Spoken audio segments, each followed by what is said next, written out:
This is Fast Fizz, shorter episodes on hot topics to listen on the go. Hello and welcome to Fast Fizz with your host Ruth. As it's Sober October, I thought it was quite topical looking in the news to find out that Scotland have actually raised the price of alcohol per unit by 30%. Just to give you some background on this, they found that the rise in deaths related to alcohol has actually been the highest in 15 years. In response to that, they're trying to think of a tactic to try and reduce alcohol consumption in Scotland.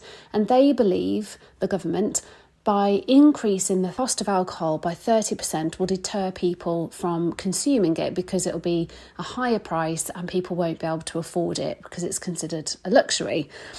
So because of this, the price per unit has gone up from 50 pence to 65 pence. So to put that into context, if you were in England and bought a bottle of whiskey, or scotch as they call it in Scotland, it would cost you £14.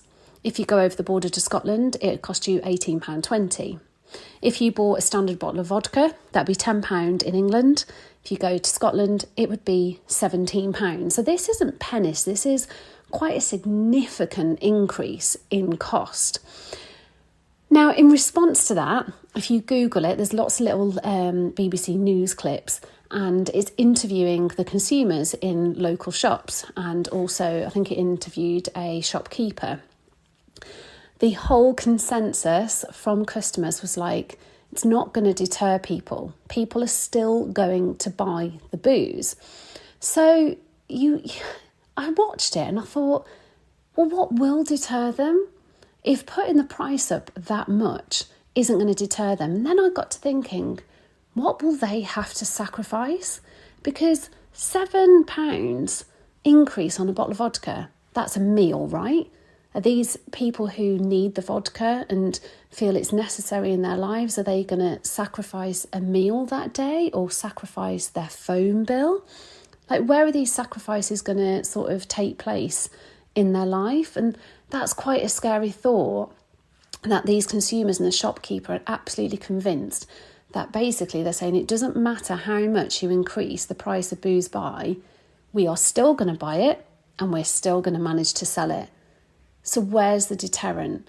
How can we influence the public? How can we encourage the public to cut back and not see it as a punishment that they're meant to cut back? I mean, statistically, as I said, the deaths in Scotland, which are alcohol related, are the highest in 15 years. Just by telling the public that, it still isn't a deterrent. They then went on to tell us a quote from the drinks industry. And they said this experiment, that's what they called it, experiment, will fail and it should be scrapped. Now, obviously, they're panicking. The statistics alone show that obviously people who, Scotland have quite a high proportion of the drinks business. So they're probably sat there thinking, oh my gosh, if they put the prices up, our sales are going to reduce. What can we do to kind of stop this?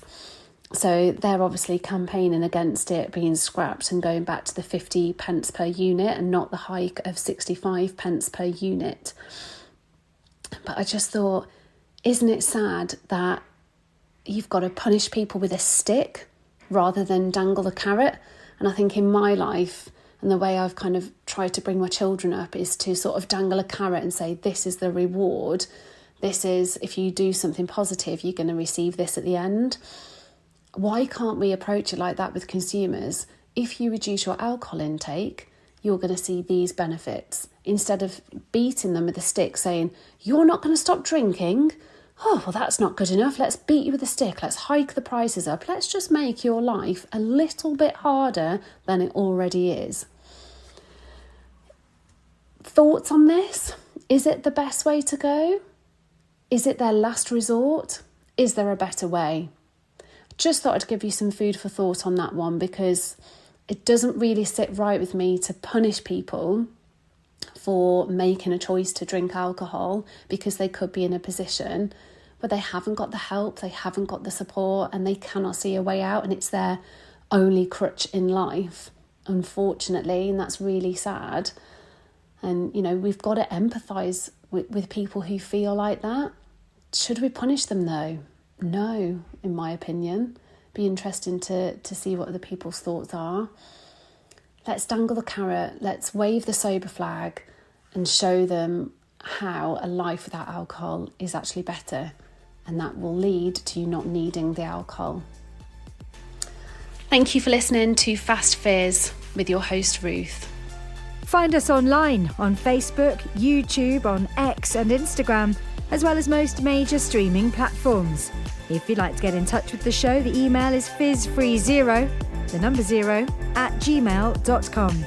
Don't forget to rate us and to give us a like and a share to spread the word. Changing your relationship with alcohol. Less fizz, more free.